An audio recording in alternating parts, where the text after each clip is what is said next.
오늘 본문에 있는 이 말씀을 가지고 그분 때문에 남겨두셨다. 그분 때문에 남겨두셨다라는 제목으로 하나님의 말씀을 증거하도록 하겠습니다.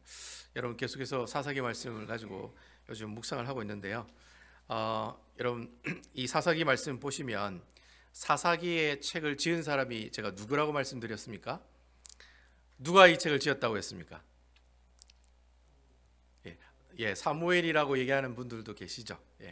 그래서 신학자들 중에 사무엘이라고 얘기하시는 분도 계시는데 또 여러분 성경책에 보시면 사무엘이 저자다 그렇게 얘기하고 있는데 실제적으로 누가 지었는지는 확실히 모릅니다. 그래서 누가 지었는지 모른다라고 얘기하는 게 정확한 표현이라고 할 수가 있겠습니다. 하지만 이 사사기를 누가 지었는지는 모르지만 누가 읽는지는 안다고 제가 말씀을 드렸어요. 자, 여러분 사사기는 누가 읽는 책이라고 했습니까? 이스라엘을 왕으로 두고 있는 이스라엘 백성들이 이 글을 읽는다라고 제가 말씀을 드렸어요. 그래서 여러분 이 사사기를 읽는 사람들은 아마 왕으로 지금 누군가가 이스라엘 왕으로 있는 왕정시대 때 읽으라고 써준 책이 바로 사사기에 나오는 책이라는 거예요. 그래서 보통 신학자들이 추정하기를 아마 다윗 왕 시대 때가 아니냐 그렇게 생각하는 사람들이 많이 있어요. 저도 개인적으로는 다윗 왕 시대 때가 아닐까라는 그런 추측을 해봅니다. 왜냐하면은 여러분 이 다윗 왕 시대 때 이스라엘 백성들이 어떻게 살았습니까? 잘 먹고 잘 살았습니다. 그렇죠, 여러분? 다윗 시대 때 이스라엘 백성들은 잘 먹고 잘 살았습니다. 정치적으로도 안정이 되고 그리고 경제적으로도 아주 크게 부가 쌓여가지고 하나님의 축복을 받게 되죠. 그래서 이 다윗 왕이 왕으로 있을 때는 이스라엘이 어떻게 해요? 주위에 있는 나라들 다 지배하면서 호령하면서 살아갔던 시대가 바로 이 이스라엘의 2대 왕인 다윗 왕 시대였다라고 하는 거예요. 그러니까 하나님께서 이 책을 누구에게 주셨냐면 이렇게 잘 먹고 잘 살 때 이 책을 읽으라고 하나님께서 우리에게 주셨다는 거예요. 이게 아주 이 사사기에 대한 사사기 말씀에 대한 매력이라고 할 수 있어요. 왜냐하면 이 사사기라고 하는 책을 여러분 읽어보시면 알겠지만 머리부터 발끝까지 무슨 얘기가 나옵니까? 나쁜 얘기가 많이 나와요? 좋은 얘기가 많이 나와요? 나쁜 얘기가 많이 나옵니다. 여러분 사사기를 21장까지 쭉 집에서 한번 읽어보시면 좋은 얘기보다는 나쁜 얘기가 많이 나옵니다. 그래서 어떤 신학자는 얘기하기를 이 이스라엘의 흑역사다 그렇게 얘기를 해요. 그러니까 왜 우리나라의 흑역사는 뭐 일제 침략에 있을 때 뭐 여러 가지 누구에게 침략을 받았을 때잖아요. 마찬가지로 이스라엘이 가장 어떻게 해요? 역사적으로 볼 때 하나님께 참 부끄러웠던 시대, 그때가 바로 이 사사기를 읽는 이스라엘 백성들 사사기 시대, 그러니까 사사기에 있었던 그 일들이 다 어떻게 해요? 하나님 보시기엔 좀 부끄러운 일들이 많았다는 거예요. 그래서 너희가 이렇게 하면 실패할 거다, 너희가 이렇게 하면 실패했다, 너희가 이렇게 사니까 실패했다, 뭐 그런 얘기들이 주로 많이 나오는 내용이 바로 사사기에 관한 내용이다라고 하는 겁니다. 그래서 참 여러분 아이러니한 게 그거예요. 참 잘 먹고 잘 살 때는 네가 이렇게 해서 축복받았다 이런 글이 좀 먹힐 것 같죠, 그죠? 그렇죠, 여러분? 내가 지금 잘 먹고 잘 사는데, 너 잘 먹고 잘 사는 게 잘 먹고 잘 사는 게 아니야. 네 그래 살다 보면 망할 거야.라는 얘기보다는 네가 이렇게 했기 때문에 축복받았어라는 이야기가 더 어울릴 것 같잖아요. 근데 이상하게도 하나님께서는 그 잘 먹고 잘 사는 다윗 왕 시대 때 이스라엘 백성들에게 참으로 입에 담기 힘들고 하나님 보기에도 민망함이 많이 나오고 있는 이 사사기라는 책을 지어서 이스라엘 백성들을 읽어보라고 주셨다는, 그게 바로 이 사사기의 말씀이 이스라엘 백성들이 주는 목적이라는 거예요. 그 말씀 보면서 이스라엘 백성들이 뭘 느꼈겠습니까? 교만하면 안 되겠구나. 우리 이스라엘 백성들이 이렇게 살았구나. 하나님께 불순종하니 어떻게 해요? 맨날 하나님한테 터졌구나. 맨날 주위에 있는 이방 민족들한테 침략을 당했구나. 내가 교만하면 안 되겠다. 내게 주신 모든 축복은 누가 주셨다? 여호와 하나님이 주셨다. 그거 깨닫게 하려고 하나님께서 잘 나가는 이스라엘 백성들에게 축복의 말씀을 주시는 게 아니라 이렇게 예수님 믿음 이렇게 복 받는다는 얘기를 하는 게 아니라 네 그래 살면 네 망한다라는 얘기를 사사기 말씀을 통해 우리에게 하고 계신다는 거예요. 어쩌면 이 사사기가 뭐 어떤 신학자들이 그래요. 어떤 목사님은 이 사사기가 오늘날 잘 먹고 잘 사는 우리 한국 교회들에게 주는 말씀일 수 있다라고 그렇게 얘기하시는 분들이 많아요. 우리는 잘 먹고 잘 살고 우리는 집이 있어요. 우리는 벤츠 타고 다녀요. 우리는 그나마 먹고 사는 문제에 대해서는 별 불편함이 없어요. 그런데 하나님께서는 우리에게 뭐라고 말씀하세요? 네 그리 살면 하나님께서 어떻게 해요? 심판을 내리신다는 거예요. 그 얘기를 지금 이 사사기의 말씀을 통해 하나님께서 우리에게 얘기해 주고 계신다는 거예요. 그래서 여러분, 사사기 안에는 이스라엘 백성들이 계속 어떻게 해요? 페일하는 얘기만 나와요. 실패하는 얘기만 나와요. 근데 그 실패하는 얘기들 가운데 하나님께서 누구를 보내주시느냐? 그 실패하는 이스라엘 백성들에게 하나님께서 누구를 보내주세요? 바로 사사를 보내주신다. 사사, 뭐 목사, 의사 할 때 그 사사입니다. 사사. 뭐 선비사자에 가르칠 사자인데 사사라는 뜻이 원래 재판관이라는 뜻이죠. 그죠? 그런 의미를 가지고 있어요. 근데 이 사사라고 하는, 하나님께서 이 사사라고 하는 사람을 보내주셔서 그 실패하는 이스라엘 백성들 다시 붙잡는 그런 모습들을 이 말씀을 통해 우리에게 보여주고 계신다라는 거예요. 그래서 여러분, 어제 큐티 말씀인데 사사기 2장 16절에 보면은 하나님이 사사를 세우신 이유를 설명하는 내용이 나와요. 그래서 여러분, 사사기 2장 16절의 프레젠테이션 말씀을 보시면 아마 여러분들 보실 수 있을 거예요. 이 말씀이 하나님이 사사를 주신 이유를 적어 놓은 거예요. 여러분, 2장 16절에 보면 뭐라고 되어 있습니까? 여호와께서 사사들을 세우사 노략자의 손에서 그들을 어떻게 하시기 위해서다? 구원하기 위해서. 그러니까 주위에 있는 이방 민족들이 이스라엘을 계속 침략하거든요. 그래가지고 어떻게 해요? 정복해서 계속 고통과 고난을 주는 거예요. 그러한 상황에 있는 이스라엘 백성들을 어떻게 하기 위해서? 구원하기 위해서 하나님께서 어떻게 해요? 사사들을 이스라엘 백성들에게 보내주셨다라고 하는 거예요. 그래서 여러분, 이게 여러분들이 사사기를 읽어보시면 사사기 이야기 내용에 패턴들이 있습니다. 어떤 패턴들이 있냐면, 일단 죄를 지어요. 이스라엘 백성들이 일단 죄를 지어요. 무슨 죄를 많이 짓겠습니까? 우상죄를 많이 짓겠죠. 우상죄를 많이 짓고, 그럼 죄를 지으니까 하나님이 어떻게 하세요? 진노하시겠죠. 하나님 열받으시겠죠. 그래서 여러분, 여호와께서 진노하셨다라는 뜻이 뭐냐는 거예요. 여호와께서 화가 나셔서 어떻게 해요? 빨개지셨다라는 뜻이에요. 히브리어 원어로 해석을 하면 하나님이 화가 나가지고 몸이 빨개졌다는 뜻이 여호와께서 진노하셨다는 뜻이에요. 원래 히브리어 원문으로 해석하면 하나님이 앵그리 하셔서 빨개지셨다라는 뜻이 여호와께서 진노하셨다는 뜻이에요. 그러니까 하나님이 우상 숭배하는 그들을 보고 막 요즘 말로 하면 뭐예요? 열받으신 거예요. 그래서 그들에게 뭘 줘요? 징계를 주시죠. 그 주위에 있는 이방 민족들을 일으켜가지고 이스라엘을 공격해가지고 막 이렇게 고난과 고통을 줍니다. 그럼 또 이스라엘 백성들은 어떻게 합니까? 하나님한테 살려달라고 세 번째가 하나님께 뭐예요? 살려달라고 계속 그래 얘기를 해요. 살려달라고. 자, 처음에는 죄를 짓고, 두 번째는 뭐예요? 징계를 주시고, 세 번째는 살려달라고 얘기하시고, 네 번째는 어떻게 해요? 하나님께서 또 그 비명소리를 들으세요. 그래서 이스라엘 백성들을 구원해 주시는 거예요. 누구를 보내주심으로? 사사들을 보내주십니다. 그래서 사사기에 사사가 12명이 나옵니다. 12명을 보내주세요. 12명을 보내주면서 구원합니다. 이스라엘 백성들을 구원하게 돼요. 그러면서 그들에게 뭐가 옵니까? 안식이 찾아오고 평안이 찾아와요. 그래서 여러분, 오늘 말씀의 끝에 보면 내용이 뭐라고 되어 있습니까? 그 땅에 평안한 지 40년이 되더라. 이게 이스라엘 백성들 사사기에 나오는 패턴들이에요. 죄짓고 징계받고 살려달라고 하나님께 간구하고 하나님께서 구원해 주시고, 그리고 편안하게 잘 살았더라. 이렇게 5가지 과정을 거쳐가면서 이게 계속 사이클이 돌아가는 거예요. 몇 명이? 12명이 똑같은 사이클로 죄짓고 징계받고 하나님께 살려달라고 얘기하고 구원해 주시고 평안하고, 또 죄짓고 또 어떻게 해요? 하나님께 얻어 터지고, 또 하나님 살려달라고 그러고 하나님 구해 주시고, 또 평안하고, 또 죄짓고, 이걸 계속해서 12번이나 반복을 하면서 몇 년 동안? 350년 동안 여러분, 작은 기간이 아닙니다. 우리가 조선 왕조가 500년 역사하는데 그것도 긴데 350년 동안 이스라엘 백성들이 이스라엘의 왕이 나오기 전까지 그런 식으로 살아갔다는 거예요. 이렇게 이런 사이클이 돌아가면서 나오는 이야기가 바로 사사기에 나오는 말씀들이라는 거예요. 자, 그렇다면 여러분, 이스라엘 백성들이 350년 동안 왕도 없는 가운데 죄짓고 구원받고 이렇게 암울한 시대를 걸어가고 있다면은 이런 암울한 역사를 반복했던 근본적인 배경이 있을 거 아닙니까? 이유가 있을 거라고요. 어떤 배경이 있었기 때문에 이 사람들이 이렇게 살았다라고 얘기할 수 있다는 거예요. 바로 그런 배경을 설명하고 있는 내용이 바로 오늘 우리가 읽은 사사기 3장 1절에서 6절 말씀이 바로 그 말씀이라는 거예요.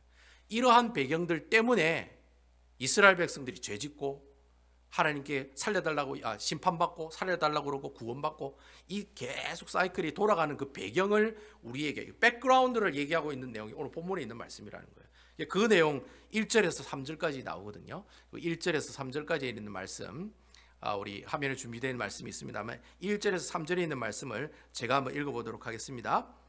여호와께서 가나안의 모든 전쟁을 알지 못한 이스라엘을 시험하려 하시며 2절 이스라엘 자손의 세대 중에 아직 전쟁을 알지 못하는 자들에게 그것을 가르쳐 알게 하려 하사 남겨두신 이방 민족들은 3절 블레셋의 5 군주들과 모든 가나안 족속과 시돈 족속과 바알 헤므론 산에서부터 하맛 입구까지 레바논 산에 거주하는 히위 족속이라. 오늘 이 3장 1절에 있는 말씀을 보면 무슨 단어가 나오느냐면 전쟁을 알지 못하는 이스라엘이라고 하는 단어가 나와요. 자, 여러분 성경을 보면서 보셔야 돼요. 성경을 보시든지 우리 온라인으로 예배 드리시는 분 성경 꼭 보셔야 돼요. 성경을 들고 예배를 드리셔야 돼요. 3장 1절 말씀 보시고 오늘 대면 예배 오신 분들은 프레젠테이션에 나오는 화면에 있는 성경 구절을 보시면 되겠습니다. 3장 1절에 있는 말씀에 보시면 뭐라고 되어 있냐면 전쟁을 알지 못하는 이스라엘이라고 하는 단어가 나와요. 그리고 여러분 2절에도 보면은 아직 전쟁을 알지 못하는 자들, 아직 전쟁을 모르는 사람들이라는 그런 내용이 나옵니다. 자, 여러분 우리가 보통 이스라엘 백성들을 말할 때 이스라엘 백성들은 처음부터 끝까지 뭐 하는 사람들입니까? 전쟁하는 사람들이죠. 출애굽하면서부터 가나안 땅에 들어갈 때까지 가나안 땅에 들어가서도 뭐만 합니까? 16년 동안 어떻게 해요? 가나안 땅을 정복하고 나중에는 그 땅을 이제 12지파들에게 분배하게 됩니다만 그걸 거의 한 16년 거의 20년 동안 그 활동을 하거든요. 그러니까 이스라엘 백성들은 사사기가 오기 전까지는 사사기라는 내용이 진행되기 전까지는 뭐 하는 사람들이었습니까? 전쟁에서 싸우는 사람들이었다는 거예요. 그런데 오늘 성경에 보면 아직 전쟁을 알지 못하는 사람들이 있다는 거예요. 이 말이 무슨 말이냐면 우리가 크게 이스라엘의 역사를 공부할 때 이스라엘 백성들 크게 세 분류로 나눕니다. 첫 번째는 1세대 이스라엘이에요. 1세대 이스라엘. 1세대 이스라엘은 어떤 사람입니까? 출애굽했을 때 사람들이에요. 여러분들이 이민 가방 바리바리 싸시고 미국으로 넘어오셨을 때가 바로 여러분들이 이민 1세대예요. 바로 이 출애굽한 이스라엘 백성들 그리고 광야에서 40년 동안 살았던 사람들이 바로 출애굽한 이스라엘 백성들 1세대 사람들이에요. 그런 사람들을 1세대 사람들이라고 해요. 여러분 1세대 사람들은 다 어디서 죽습니까? 광야에서 다 죽습니다. 갈렙과 여호수아만 가나안 땅에 들어갔죠. 나머지는 다 죽습니다. 그러니까 1세대는 광야에서 다 죽어요. 그러면 광야에서 태어난 사람들이 있겠죠. 이제 광야에서 태어난 사람들 그리고 광야에서 태어난 사람들이 나중에 가나안 땅을 건너서 가나안 7족속들과 막 싸우는 내용이 나와요. 그 내용이 이제 여호수아잖아요. 그 싸우는 그 세대를 바로 이스라엘의 2세대 사람들이라고 합니다. 그러니까 2세대 이스라엘 백성들이에요. 광야에서 태어나서 요단강 건너가지고 가나안 땅에 들어가서 이스라엘 백성들이 가나안 족속들과 치고받고 막 싸우던 사람들. 그 사람들이 바로 누구예요? 바로 이스라엘의 제2세대 사람들이라는 거예요. 그러면 마지막으로 이스라엘의 3세대 사람은 어떤 사람들이냐? 이제 여호수아가 기본적인 정복을 다 끝내고 100% 정복한 건 아닙니다. 기본적인 도시들을 다 점령하고 이스라엘 백성들이 세겜성에 모여요. 세겜성에 모여가지고 하나님이 주시는 언약도 받고 그리고 이스라엘 백성들 12지파들에게 땅을 다 나눠줍니다. 니는 어디 땅이고 니는 어디 땅이고 다 땅을 나눠줘요. 그 땅을 다 나눠주고 난 다음에 이후에 태어난 사람들이에요. 그 사람들이 바로 가나안 3세대 이스라엘 백성들이라는 거예요. 그러니까 여러분 이미 가나안 땅을 다 정복하고 나서 뭐 100% 점령한 건 아니지만 점령하고 난 다음에 태어난 사람들이니까 그 사람들은 전쟁을 알겠어요? 모르겠어요?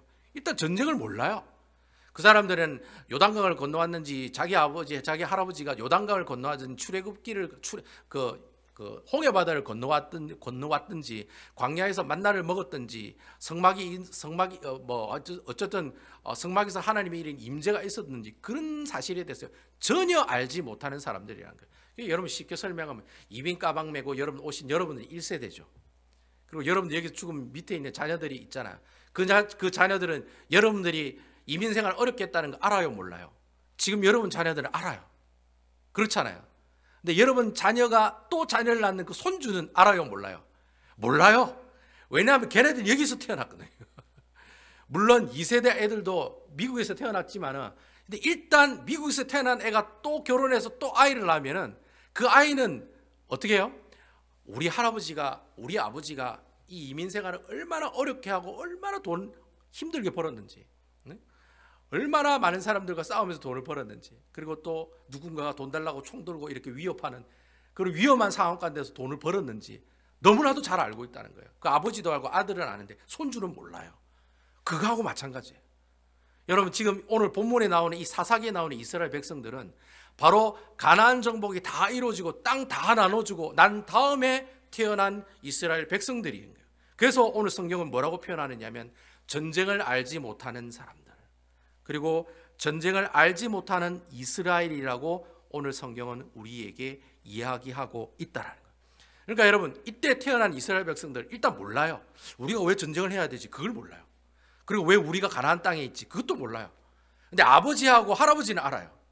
왜냐면 그것 때문에 가나안 땅에 들어오고 가나안 땅에서 막 이스라엘 백성들하고 치고받고 싸우고 막 해가 갑자기 멈춰지고 막 여호수아서에 보면 그런 내용이 있잖아요.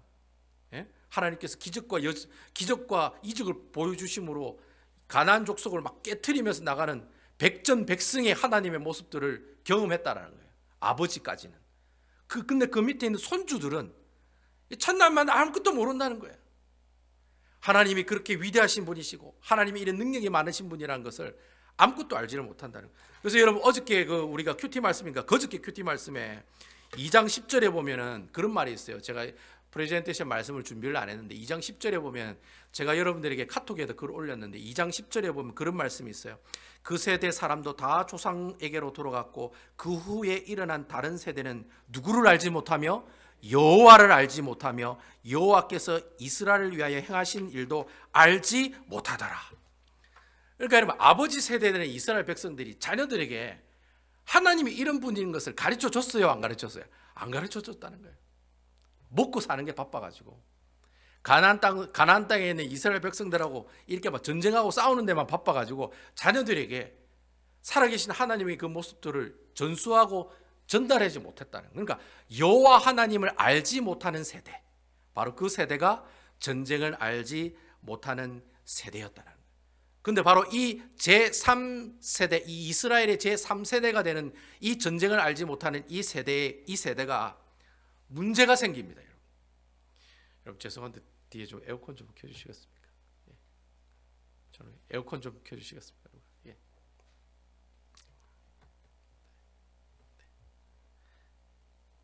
예. 전쟁을 모르는 이 3세대 이스라엘 백성들에게, 이 자녀들에게 문제가 생긴 거예요. 무슨 문제가 생겼느냐? 그 문제가 오늘 본문 5절과 6절에 보면 나온다는 거예요. 5절과 6절에 보면 나옵니다. 자, 5절과 6절에 있는 말씀 제가 한번 읽어보도록 하겠습니다. 5절과 6절에 있는 말씀입니다. 그러므로 이스라엘 자손은 가나안 족속과 헷 족속과 아모리 족속과 브리스 족속과 히위 족속과 여부수 족속 가운데 거주하면서 6절 그들의 딸들을 맞아 아내로 삼으며 자기 딸들을 그들의 아들에게 주고 또 그들의 신들을 섬겼더라. 오늘 여기 본문에 나오는 이 가나안 족속은 6족속이 지금 나오고 있거든요. 가나안, 헷, 아모리, 브리스, 히위, 여부수 이렇게 6족속이 나와 있는데 원래 가나안 땅에는 7족속이 있었습니다. 그래서 여기 기르가스라고 하는 족속이 있어요. 돈가스 족속이 아니라 기르가스, 기르가스라고 하는 족속이 또 있습니다. 그래서 기르가스까지 족속까지 합치면 가나안 땅에는 몇 명의 족속이 있었냐면은 이방인 7족속이 가나안 땅에 있었습니다. 그래서 우리가 보통 가나안 7족속, 가나안 7족속이라고 얘기를 합니다. 근데 이 가나안 7족속들이 지금 이스라엘의 전쟁을 모르는 이 이스라엘의 3세대 백성들과 함께 지금 같이 살고 있어요. 지금 살고 있다고 얘기하고 있잖아요. 그죠? 근데 여러분, 오늘 5절 6절 말씀을 보시니까 여러분 성경을 한번 보세요. 5절 6절 말씀을 딱 보니까 그 가나안 7족속과 이스라엘 백성들이 함께 지금 살고 있는데, 투게더를 하고 있는데 지금 행복하게 살고 있습니까? 아니면 뭔가 좀 불행하게 살고 있는 것 같습니까? 아니면 좀 행복하게 살고 있는 것 같습니까? 여러분 어떻게 살고 있는 것 같아요? 딱 그냥 이 내용을 딱 보니까 행복하게 살고 있는 것 같아요? 아니면 좀 불행하게 살고 있는 것 같아요? 어떻게 살고 있는 것 같습니까? 행복하게 살고 있지요. 우리 아들을 네 딸한테 줄게, 네 딸은 우리 아들한테 주오. 에? 거룩한 하나님 나라의 백성들이 이방 족속들과 어떻게 해요? 서로 통혼하는 모습들이 있다는 거예요. 서로 막 아이고 네가 믿는 바알신, 아유 나도 바알신, 나는 하나님 믿는데 니는 바알신 믿니? 나도 바알신이 한번 믿어볼까? 나도 아세라 목상신 한번 믿어볼까? 지금 이런 분위기라는 거예요. 근데 바로 여기서부터 문제가 시작이 되는 거예요. 지금 이스라엘 백성들이 잘 먹고 잘 사는 것 같은데도 그게 아니라는 거예요. 사사기의 모든 이야기 스토리의 근원이 여기서부터 출발하는 거예요. 이스라엘의 제3세대에 있는 이 이스라엘 백성들이 어떻게 해요? 하나님을 알지 못하는 이스라엘 백성들이 지금 세상 사람들과 잘 어울려서 너무 행복하게 살고 있는 게 문제라는 거예요. 여러분, 원래 이 이스라엘 백성들은요, 가나안 7족속들과 이렇게 살면 안 돼요. 호용호제하면서 형님, 동생 이러면서 살면 안 돼요. 여러분, 어떻게 살아야 됩니까? 하나님께서 이스라엘 백성들이 가나안 땅에 들어가기 전에 모세가 신명기에 이스라엘 백성들이 설교를 하잖아요. 이렇게 살아라고. 가나안 땅에 들어가면. 그게 여러분 신명기 7장에 보면 가나안 땅에 있는 모든 족속을 다 어떻게 하라고 하나님께서 명령하십니까? 진멸하라고 얘기하십니다. 진멸하라고. 여러분, 진멸이란 말이 무슨 말이냐면 다 죽이라는 거예요. 아이, 노인, 어른 할 것 없이 다 어떻게 해요? 다 죽이라는 거예요. 그들이 가지고 있는 짐승까지도 어떻게 해요? 다 죽이는 것이 이스라엘 백성들이 가나안 땅에 가서 전쟁하는 방법들 중에 하나였어요. 뭐 제가 이렇게 얘기하시면 우리 하나님 뭐 피도 눈물도 없으신 분 같아, 뭐 그렇게 얘기하실지도 모르겠어요. 하지만 여러분, 하나님께서 왜 가나안 족속에 있는 사람들을 그렇게 진멸하라고 했냐면은 이스라엘 백성들을 위해서 그렇게 이렇게 살지 말라고, 이렇게 이스라엘 백성들과 서로 형님 동생 하면서 살지 말라고 그 가나안 땅 사람들을 어떻게 해라? 한 사람도 남기지 말고 죽이라고 얘기하셨다는. 그러니까 여러분, 가나안 7족속들과 형님 동생 하면서 사는 것은 하나님의 뜻이에요, 하나님 뜻이 아니에요? 하나님 뜻이 아니라는 거예요.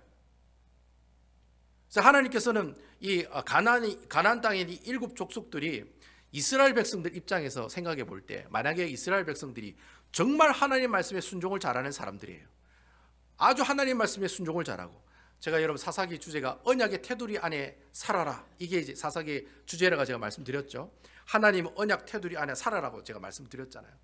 하나님 언약 테두리 안에 만약에 이스라엘 백성들이 잘 살고 있다면 이 가나안의 7족속은 어떤 존재가 돼요?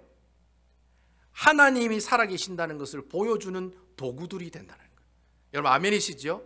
그러니까 내가 지금 가나안의 7족속과 살고 있지만 내가 하나님 앞에 바로 서 있으면 오히려 이 가나안의 7족속들이 나에게 불편함의 대상이 되는 게 아니라 어떤 대상이 돼요?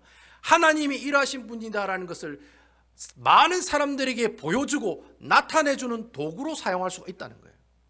그 우리에게 유익이 될 수 있다는 거예요.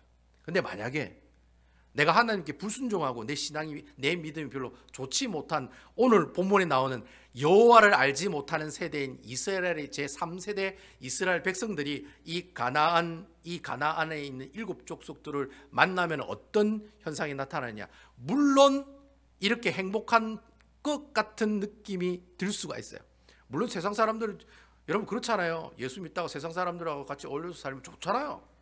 얻는 것도 많고 유익도 많고 뭐 기분 좋은 것도 많고 그렇잖아요, 여러분.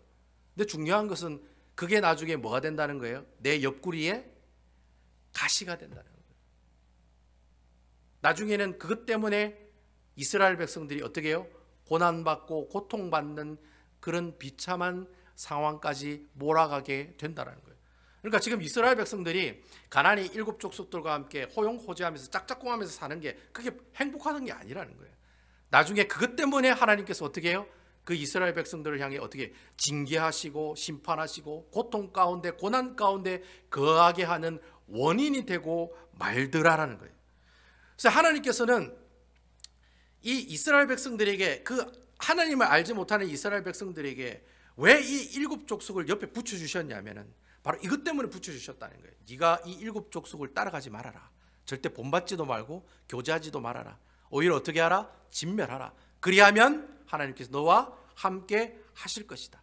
그런 뜻으로 이스라엘 백성들에게, 비록 그들이 하나님을 알지 못하는 세대이지만 그래도 그 가나안의 7족속들을 이스라엘 백성 주위에 살 수 있도록 해 주셨다라는 거예요.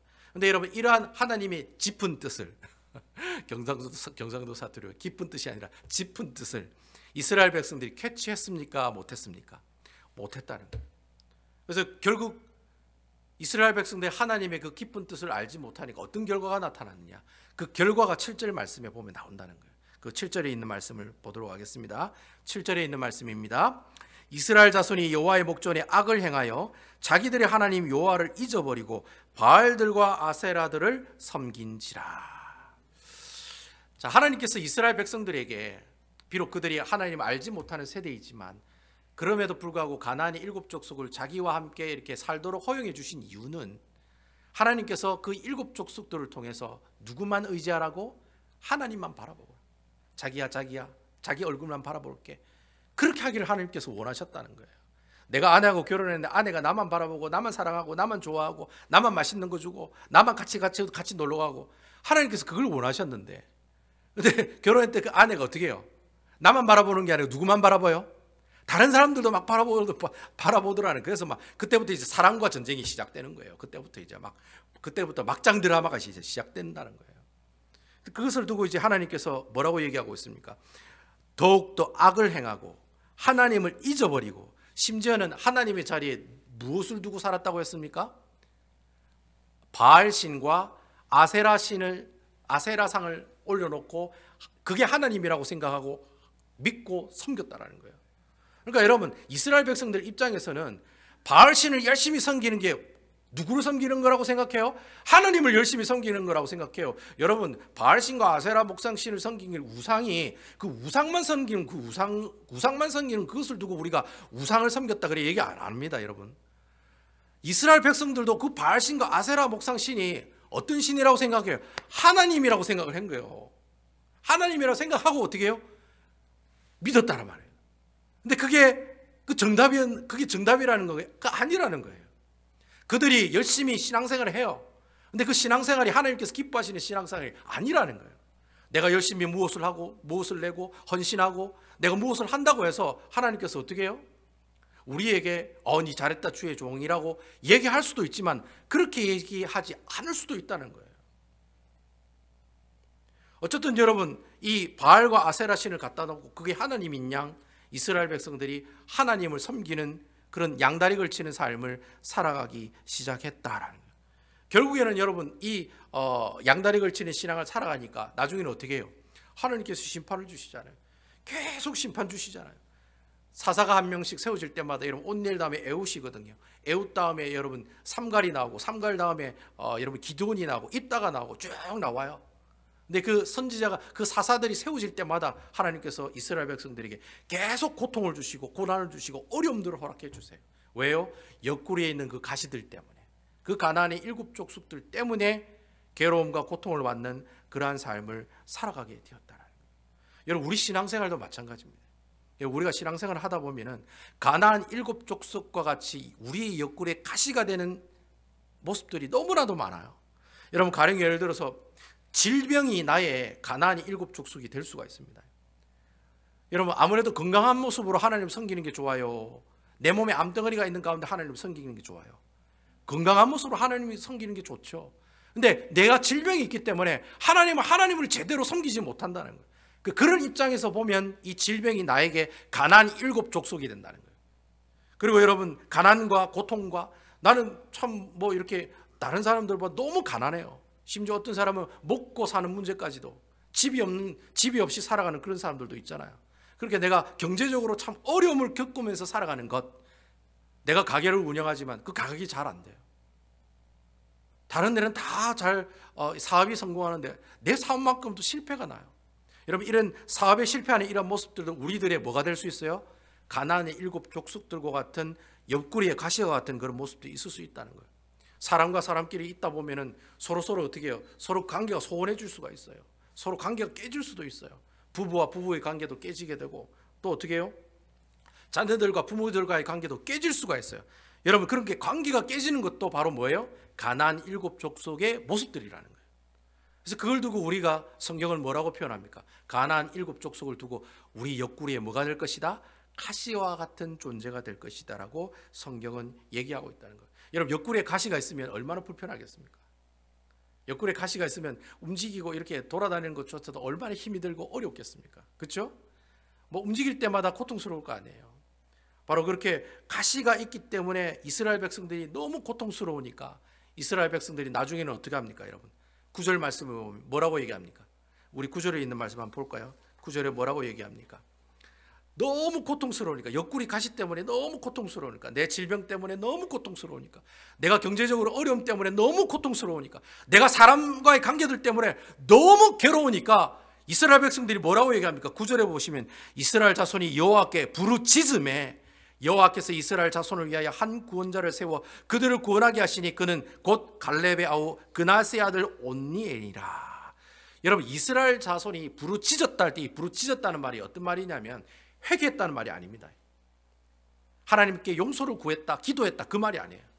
여러분, 이게 부르짖었다는 말은 말 그대로 뭐예요? 소리를 그냥 질렀다는 거예요. 제가 옆에 지나가는 사람한테 쿡 이렇게 말이죠, 이렇게 손가락으로 찌르면 으악 하면서 막 이렇게 놀래잖아요. 그냥 으악 하면서 비명 소리를 지르는 내용이 여호와께 부르짖었다는 말이에요. 그러니까 여러분, 참 재밌는 게 이렇게 내가 이렇게 고난이 오고 아픔이 오면은 내가 하나님께 기도해야 되잖아요. 근데 이스라엘 백성은 기도를 안 해요. 그냥 부르짖어요. 목사님, 부르짖었다는 말이 회개하고 뭐 용서를 구하고 기도했다는 말이 아닙니까? 아니에요. 여러분, 사사시대 사사기에 나오는 하나님께 부르짖었다는 말은 내가 그냥 악소리 질러 비명 소리를 질렀다라는 얘기예요. 이 히브리 원어가 그거예요. 내가 너무 힘들어서 소리 질렀다, 이게 여호와께 부르짖었다라는 뜻이에요.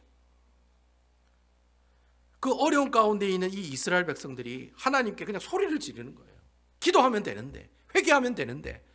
그래서 여러분, 제가 사사기 주제가 여호와의 언약의 테두리 안에 들어오자라고 제가 말씀을 드렸죠. 이 말을 우리가 쉽게 표현하면 뭐라고 제가 말씀을 드렸습니까? 예수님이 십자가 앞에 어떻게 해라? 제가 사사기 첫날에 제가 말씀을 드렸는데, 수요일 날에 설교할 때, 여러분, 예수님이 십자가 앞에 어떻게 해라? 꼬꾸라지라고, 넘어지라고. 그게 사사기의 주제예요. 네가 인생을 살아갈 때 고난이 오고 고통이 올 거라고요. 근데 어디에 쓰러져야 돼요? 사람 앞에 쓰러지시면 안 돼요. 물질 앞에 쓰러지시면 안 돼요. 세상의 권력과 권세 앞에 쓰러지면 안 돼요. 어디에 쓰러져야 돼요? 예수님이 십자가 앞에 쓰러져야 돼요. 못 먹어도 고라고. 예수 믿는 사람 일단 쓰러지면 어디 앞에 쓰러져야 돼요? 예수님이 십자가 앞에 꼬꾸러져야 된다는 거예요. 그게 언약의 테두리 안에 있다는 말이에요. 우리말로 쉽게 표현하면. 그러니까 여러분, 이스라엘 백성들이 이 상황에 있으면 하나님께 부르짖는 게 아니라, 그냥 소리 지르는 게 아니라 뭐라고 해야 돼요? 잘못했다고 회개하고 하나님께 무릎 꿇고 주님 앞에 나와야 되는데, 십자가, 예수 그리스도 십자가 앞에 꼬꾸라지고 넘어져야 되는데, 지금 그냥 그런 행동은 전혀 보이지 않고 그냥 뭐예요? 아프니까 그냥 하나님한테 헬미 도와주세요 하고 막 그냥 비명만 지르는 거예요. 근데 참 여러분, 하나님께 참 감사하는 것은, 여러분, 악하고 비명 소리만 질렀는데 우리 하나님 어떻게 하고 계십니까? 그 악하고 비명 지르는 이스라엘 백성들에게 누구를 보내줘요? 한 구원자를 보내줬다는 거예요. 그나스의 아들 온니엘이라고 한 사사를 보내주셨다는 거예요. 이게 하나님의 은혜라는 거예요, 여러분. 여러분, 내가 고난받고 고통받고 시험받으면 기도가 나와요, 안 나와요? 절대로 기도가 안 나옵니다. 여러분, 내가 시험받고 있는데 기도가 나옵니까? 여러분, 솔직히 깨놓고 얘기해 보세요. 여러분, 내가 시험받으면 기도가 나옵니까? 욕밖에 안 나오죠. 뭐 기도가 나와요? 기도가 안 나와요. 내가 시험받고 있으면 기도가 안 나와요. 근데 여러분, 내가 기도가 안 나오는 그 상황도 하나님께서 살펴보시고, 내가 그 고통 가운데 악소리 내는 그 악소리를 하나님께서 어떻게 해요? 그 비명소리를 주님께서 들으신다는 거예요. 여러분, 아멘입니까? 들으신다는 거예요. 내 믿음의 유무에 관계없이, 내 믿음이 좋고 나쁨에 관계없이, 내 믿음이 좋고 나쁨에 관계없이, 내 믿음이 깊고 높고 넓은 것에 아무 상관없이 우리 하나님께서는 내가 그냥 악하고 비명소리 지르는, 내가 이렇게 상처받았어요 하고 소리 지르는 그 소리를 어떻게 해요? 하나님께서는 들으신다. 여러분, 아멘이시죠? 그걸 들으신다는 거예요. 여러분, 우리 하나님께서는 여러분들이 하나님을 알지 못하는 제3세대 이스라엘 백성이라 할지라도 하나님께서는 여러분들 그 고통의 신음소리를, 아이고 내가 이렇게 왜 살지, 그 신음소리조차도 하나님께서는 내 믿음에 상관없이 그 얘기를 들으신다는 거예요. 얼마나 감사할 일이에요. 내가 무엇이 부족해서 우는지, 내가 어디서 아파서 우는지, 내가 무슨 문제 때문에 울고 있는지, 내가 무슨 고통 때문에 울고 있는지 우리 하나님은 다 알고 계세요. 여러분 아멘입니까? 다 알고 계시는 분이에요. 결국에는 하나님께서 그 고통의 신음소리를 들으시고 하나님께서 누구를 보내주셨느냐, 바로 이스라엘의 첫 번째 사사인 온니엘을 하나님께서 보내주셨다는 거예요. 그 온니엘을 성경은 뭐라고 표현합니까? 이스라엘의 구원자라고 표현하잖아요. 그리고 또 10절에는 뭐라고 표현합니까? 여호와의 영이 임한 사람이다. 성령이 임한 사람이라고 얘기해요. 성령이 임한 사람이 바로 온니엘이다. 성경은 얘기하고 있다는. 결국에 여러분 하나님께서 온니엘을 세워주시고 그 온니엘을 통해서 누구를 싸워서 이깁니까? 메소포타미아의 왕 구산 리사람이라고 하는 왕과 싸워서 이기는, 전쟁에서 승리하는 그런 놀라운 역사가 일어났다는 거예요. 그 전쟁에서 승리하고 난 다음에 결과가 뭡니까? 그 결과 여러분 11절에 보면 나오잖아요. 그 땅이 평안한 지 몇 년이더라? 40년이더라. 40년이더라. 여러분 오늘 사사기에 나오는 첫 번째 사사인 이 온니엘, 여러분 이 온니엘이 누구를 우리에게 예표하고 있는지, 이 온니엘을 통해서 우리에게 누구를 보여주고 계시는지, 여러분 누구를 보여주고 계실까요? 바로 앞으로 오실 예수 그리스도를 예표하고 있다는 거예요. 아담과 하와의 범죄로 말미암아서 이 세상은 사탄 마귀가 지배하는 세상이 되었습니다. 그래서 세상 무척이나 행복하게 흘러가는 것처럼 보이지만 실질적으로 그 모습을 내면 속에를 파고 들어가면은 여러분 세상이 잘 돌아가고 있는 것 같아요? 아니에요. 온갖 거짓과 죄악과 악행이 판치는 사회가 여러분들이 살고 있는 주위에 있는 세상 사람들의 모습들이다라고 하는 거예요. 그런데 여러분 이 세상의 많은 주의 백성들이 사단이 지배하는 세상 가운데 살아갈 때 신음하고 고통하고 고난받고 아파하고 그렇게 살아가고 있는 거예요. 하지만 여러분 우리가 계속 그렇게만 살아가느냐, 그게 아니라는 거예요. 여기서 반전의 역사가 나타난다는 거예요. 여기서 짜잔 하고 하나님께서 누구를 보내주세요? 구원자 대신 사사와 같은 온니엘을 하나님 보내주시는데, 바로 그 온니엘 같은 분이 바로 누구이십니까? 바로 이 땅에 누구를? 예수 그리스도를 하나님께서 보내주셨다라는 거예요. 하나님이 이 세상을 이처럼 사랑하사, 이처럼 사랑해서 보내주신 분이 바로 누구세요? 독생자 아들 예수 그리스도라는 거예요. 그러니까 우리가 예수 그리스도를 믿음으로 말미암아서 우리는 영원히 지옥불에 던져질 인생이었는데, 하나님께서 우리가 예수 그리스도를 믿음으로 구원을 얻으면 그 사람은 영원한 무엇을 얻으리라? 영생을 얻으리라. 아멘. 영생을 얻는다는 거예요. 바로 그 얘기가 바로 오늘 이 온니엘이라는 사사를 통해서 우리에게 말씀하고 있다라는 거예요. 그러니까 여러분 우리가 이러한 상황 가운데 있을 때 그런 질문을 우리가 던질 수가 있어요. 그래, 우리가 예수님을 믿음으로 구원받은 사람들이다. 여러분 다 구원받으신 분이시죠? 예수님을 나의 구주로 믿으시죠? 내가 예수를 나의 구주로 믿는 사람들이라면 나는, 만약에 내가 살아가고 있는 가운데 내 주위에 가난 7족속들이 있어요. 질병이 있고 가난이 있고 고통이 있고 관계가 깨짐에 있는 그런 소원한 여러 가지 관계들이 내 주위에 많이 있다라는 거예요. 그럼 우리가 그런 상황들 하나하나를 우리가 만나고 경험할 때, 그럼 우리가 그것을 어떻게 극복해야 되느냐, 어떻게 극복해야 되느냐라는 거예요. 그런 질문을 던질 수가 있어요. 내가 한 구원자 대신 예수 그리스도를 통해 구원받은 사람들이라면 이 주위에 있는 7족속 때문에, 가난의 7족속 때문에, 옆구리의 가시 때문에 내가 고난받고 고통받고 힘들어하고 상처받고 내가 이렇게 살아가면은 내가 이것을 어떻게 극복하느냐라는 거예요. 그 여러분 그 이유는 정답은 하나밖에 없어요. 어떻게 하는 겁니까 여러분? 예수 그리스도의 십자가 앞에 넘어지는 것입니다. 여러분 아멘입니까? 그게 사사기 주제라고 제가 말씀드렸잖아요. 내가 힘들고 어려우면 누구 앞에 엎드려져야 되느냐 하면 예수님의 십자가 앞에 거꾸로 넘어져야 되는 거예요. 내가 예수님이 십자가를 바라보고 그 앞에 내가 쓰러져야지 내가 가지고 있는 모든 근본적인 문제들이 다 어떻게 해요? 그때 해결이 된다는 거예요.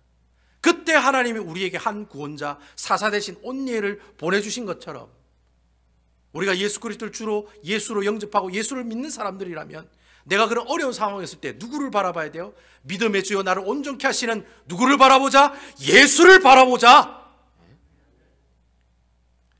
예수만 바라봐야 돼요. 사람을 바라보지 말고 예수님을 바라보셔야 돼요. 그래야지만이 여러분들이 주위에 있는 일곱 족속을 어떻게 해요? 쳐서 싸워 이길 수가 있다는 거예요. 여러분들의 힘으로는 도저히 그 일곱 족속을 몰아낼 수가 없어요.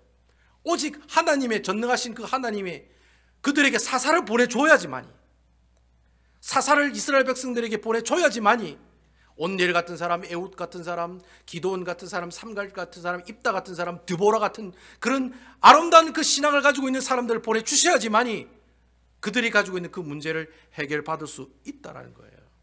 그래서 여러분, 여호수아서 24장 14절 15절에 보면 여호수아가 이제 세겜 땅에 모여가지고 이스라엘 백성들에게 다 땅 나눠주고 마지막으로 한 얘기가 있습니다.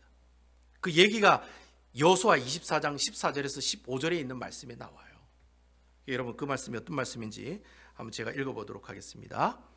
그러므로 이제는 여호와를 경외하며 온전함과 진실함으로 그를 섬기라. 너희의 조상들이 강 저쪽과 애굽에서 섬기던 신들을 치워버리고 여호와만 섬기라. 15절, 만일 여호와를 섬기는 것이 너희에게 좋지 않게 보이거든 너희 조상들이 강 저쪽에서 섬기던 신들이든지 또는 너희가 거주하는 땅에 있는 아모리 족속의 신들이든지 너희가 섬길 자를 오늘 택하라. 오직 나와 내 집은 여호와를 섬기겠노라. 이 여호수아의 고백이 여러분들이 고백이 되기를 주님의 이름으로 축원을 드리겠습니다. 여호수아가 이스라엘 백성들이 그렇게 얘기하는 거예요. 내 목에 칼이 들어와도, 내 주위에 있는 일곱 족속들 때문에 내가 이렇게 괴로움당하고 고통당하고 상처받아도 나는 누구만을 의지하겠다? 우리 집안과 나는 여호와 하나님만 어떻게 하겠다는 거예요? 여호와 하나님만 섬기겠다는 거예요. 나에게 여러 가지 시험과 환난이 오고 질병과 같은 그런 갑작스레 나에게 다가오는 그 병들 때문에 우리의 가정이, 우리의 기업이, 우리의 가족이, 우리의 교회가 어려움 겪고 있는 그런 과정을 험난한 어둠의 골짜기를 걸어가는 그 순간순간일 때 우리가 해야 될 일이 무엇이냐? 이 여호수아처럼 나는 내 목에 칼이 들어와도 오직 내 집과 나는 여호와 하나님만 섬기겠다. 예수님만 바라보겠다. 예수님 십자가 앞에 꼬꾸라지겠다. 넘어지겠다 라고 선포해 나가는 그런 아름다운 믿음의 신앙을 가지는 여러분들이 다 어떻게 해요? 되셔야 된다는 거예요. 그런 선포가 있는 그 사람에게 하나님께서 예수 그리스도의 놀라운 능력들이 그에게 임하시고 하나님께서 주시는 그 모든 평강과 안식이 그 사람에게 임함으로 그들이 가지고 있는 모든 문제들을 어떻게 해요? 해결받을 수 있는 그런 놀라운 역사를 경험하게 된다라고 하는 거죠. 저는 여러분들이 신앙생활을 하시면서 어려울 때가 있어요. 사람이 살다 보면 올라갈 때가 있고 내려갈 때가 있는 거예요. 아주 신앙이 좋을 때도 있고 아주 관계가 좋을 때도 있다가도 순간적으로 내 신앙이 떨어지기도 하고 그 좋았던 관계들이 깨지기도 해요. 하지만 여러분, 그런 상황 가운데 있을 때 여러분들이 여러분 스스로 여러분 심령 가운데 하나님, 내가 이거 어떻게 살아야 되죠? 내가 너무 괴롭습니다. 내가 너무 고통스럽습니다. 때로는 그런 얘기를 못 하시면 그냥 막 흐느껴 우시면 하나님께서는 그 신음소리와 그 고통 가운데 흐느껴 우는 그 우리 울음소리를 우리 하나님께서는 어떻게 하시고 다 들으시고, 아멘, 우리에게 구원자 되신 예수 그리스도를 통해서 그 상황을 능히 뛰어넘고 해결할 수 있는 놀라운 능력과 평강과 안식을 주신다는 사실을 항상 기억하면서 이번 한 주간도 살아가신 여러분 되시기를 주님의 이름으로 축원을 드리겠습니다. 여러분, 예수님 때문에 우리의 고난이 있음을 감사하시는 여러분 되시기 바랍니다. 예수님 때문에, 그분 때문에 우리의 고난이 있는 거예요. 그리고 예수님 때문에 그 고통이 주님을 만나는 뭐가 됩니까? 축복의 시간들이 된다는 거예요. 아멘. 그러니까 여러분 감사하세요. 내 마음이 상하고 내 마음이 불편하고 내가 너무 실망과 좌절에 빠져 있고 고통스러운 이런 상황을 하나님께 감사하세요. 왜 감사합니까? 그 감사하는 가운데 나와 함께 하시는 그 예수님 만나게 해주시려고, 온니엘 같은 사사 하나님 만나게 해주시려고 이런 가나안의 7 족속들이 나의 옆구리와 가시와도 같은 그런 환경을 주신다는 것입니다. 믿음의 주여 나를 온전케 하시는 예수를 바라보자. 여러분, 힘들고 어려울 때 있으면 예수님의 십자가 앞에 거꾸로 넘어지시는 아름다운 언약의 테두리 안에 살아가시는 아름다운 귀한 주의 백성들 다 되시기를 주님의 이름으로 축원드리겠습니다.